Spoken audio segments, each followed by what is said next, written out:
नमस्कार दोस्तों। फाइनली मेरा कैफ़े स्टार्ट हो चुका है, ऑफलाइन मोड में भी और ऑनलाइन मोड में भी। जोमेटो स्विगी पर भी अब मेरा रेस्टोरेंट लाइव हो चुका है और ऑर्डर्स मिलने मुझे स्टार्ट हो गए हैं। तो एक बार मैं आपको बताना चाहता हूँ कि मेरे रेस्टोरेंट के मेन्यू में क्या क्या है। जैसे स्टार्टिंग मेरी है बर्गर से। आलू टिक्की बर्गर, आलू टिक्की चीज़ बर्गर, सारा ग्रिल में है। Paneer burger, paneer cheese burger, special burger, cheese corn burger. तो इस तरह से नूडल्स में है plain chow mein, veg chow mein, french fries, chilli potato, Manchurian और मोमोज़ हैं, फ्राइड मोमोज़, कुरकुरे मोमोज़। इस तरह की आइटम्स मैंने रखी हैं। तो फाइनली तो मैंने ये स्टार्ट कर दिया है, बट मैं सोच रहा था कि कुछ प्रॉब्लम्स जो मुझे फेस करनी पड़ी ऑनलाइन जाने में और ऑफलाइन स्टार्ट करने में, वो मैं शेयर करूं। जैसे पहला चैलेंज मेरे सामने आया था एफएसएसआई का रजिस्ट्रेशन। एफएसएसआई का रजिस्ट्रेशन वैसे तो बहुत सिंपल है, लेकिन कई बार कुछ ऐसी चीज़ें अटक जाती हैं कि एक ही चीज़ पे आपको समझ नहीं आता कि यहाँ पर मुझे क्या सिलेक्ट करना है। जैसे मैन्युफैक्चरिंग यूनिट पे जब मैं सिलेक्ट कर रहा था तो मुझे समझ नहीं आ रहा था कि मैं क्या सिलेक्ट करूँ। तो मैंने एक दो बार कुछ चीज़ें सिलेक्ट करी तो फिर वो रिजेक्शन में आया, फिर मैंने चीज़ें चेंज की तो फिर वो मेरा सर्टिफिकेट बन के तैयार हो गया। तो इसमें मुझे करीब करीब 10 से 15 दिन लग गए थे। तो ये तो मेरा हो गया था एफएससीआई का रजिस्ट्रेशन। थर्ड पार्टी वाले भी कॉल करते हैं, थर्ड पार्टी वाले कहते हैं कि 2,000 3,000 रुपये दे दीजिए, हम आपका रजिस्ट्रेशन करा देंगे। तो मैंने वहाँ पे पैसा वेस्ट नहीं किया, वो पैसा मैंने सेव कर लिया, क्योंकि मैंने ये काम मैं खुद ही कर सकता हूँ। तो ये चीज़ें जब खुद ही हो गई थी तो उसके बाद फिर मेरा चैलेंज था कि मुझे ज़ोमेटो स्विगी पर लाइव आना है।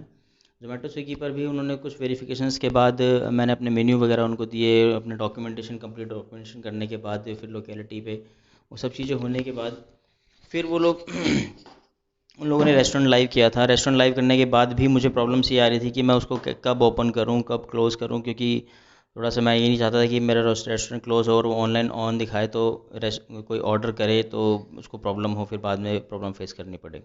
तो इसलिए मैंने एक टाइम सेट किया है, शाम के 5 बजे से लेकर के 10 बजे तक का मैंने टाइम रखा है, जिसमें मैं फ्री होता हूँ और मैं यहाँ पर अपना एक हॉबी को इंजॉय करता हूँ।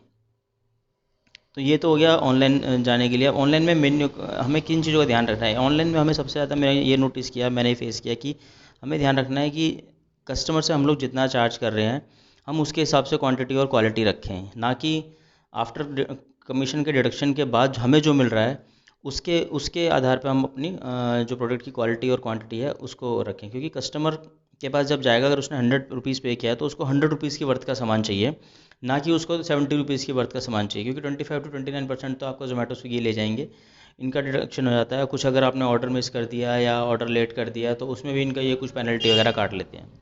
तो ये इस तरह की चीज़ें रहती हैं। तो मैंने सोचा कि इन चीज़ों के बारे में शेयर करना थोड़ा ज़्यादा ठीक रहेगा। तो अब मैं जैसे ये धीरे धीरे अब जैसे जैसे मैं इसमें अब कोई भी अपने मेन्यू आइटम में मैं कैसे बनाता हूँ, मैं क्या चीज़ें यूज़ कर रहा हूँ, कौन सा प्रोडक्ट यूज़ कर रहा हूँ, मैं किस तरीके से कहीं भी मुझे लगता है कि अगर मैं कुछ गलत कर रहा हूँ तो जो भी पब्लिक है, जो भी व्यूअर्स हैं मेरे, वो जो मुझे देख रहे हैं, तो वो मुझे गाइड करेंगे कि ये चीज़ आपने गलत किया, आप इस चीज़ को सुधारो, तो मुझे बड़ा अच्छा लगेगा।